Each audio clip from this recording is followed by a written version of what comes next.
అందరికీ వందనములు. నా చిన్న సాక్ష్యం వినండి. ఫాదర్ గారు ఇంట్లో కరివేపాకు చెట్టు పెద్దగా ఉంది. దాన్ని కొట్టడానికి కరెంటు తీగల మీదకి పోయింది. కొట్టమని చెప్పిండ్రు కరెంటు వాళ్ళు. సరేలే మనకి ఈలైద్ది అన్నట్టు, నాన్న నేను కరెంటు బంద్ చేపిస్తా కానీ నువ్వు ఎక్కి కొట్టగలుగుతావు అన్నాడు కొడుకు. బంద్ చేపించిండు. గొడ్డలి కర్ర ఊడింది. ఈ లోపల 10 నిమిషాలు అయింది. ఆయన 10 నిమిషాలు వేస్తున్నా అన్నాడు. సారు మరి నాకు 10 నిమిషాలు అయింది, పైనుంచి ఆర్డర్ వస్తుంది. రాయనగూడెం, గీతాబారగూడెం ఈ ఊర్లన్నీ దీని కింది అన్న. సగమే తెగింది కర్ర. పచ్చి కట్టే సగం తెగింది. దిగు నాన్న కరెంట్ వేస్తానంటుండు. ఆయన ఒప్పుకోవట్లేదంటే దిగిండు.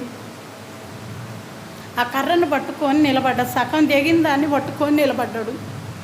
నేను తాడు తెస్తా కానీ నాన్న దాన్ని గుంజబాకు, తాడుతో గుంజుదామన్నాడు. ఈ లోపల కరెంట్ వేస్తాడు, నువ్వు దిగు నానంటే దిగిండు. ఆ పట్టుకున్న కర్రని ఇట్లనే కుడి చేయితో పట్టుకుండు.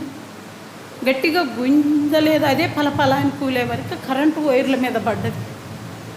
అంతెత్తుకునుండు కింద పడ్డాడు. అమ్మ అన్నాడు. కెవ్వున కేకేసి నానా తానేమో పడ్డాడు. ఇంట్లో నుంచి వెళ్ళు ఆ పొట్టు గదిల నుంచి బయటికి వెళ్ళేవరకు తండ్రి పడిపోయిండు. ఆ దేవుడు నా భర్తకేమీ ప్రమాదం జరగలేదు. ఆ ప్రభు మమ్మల్ని బతికించినందుకు ఈ చిన్న సాక్షి.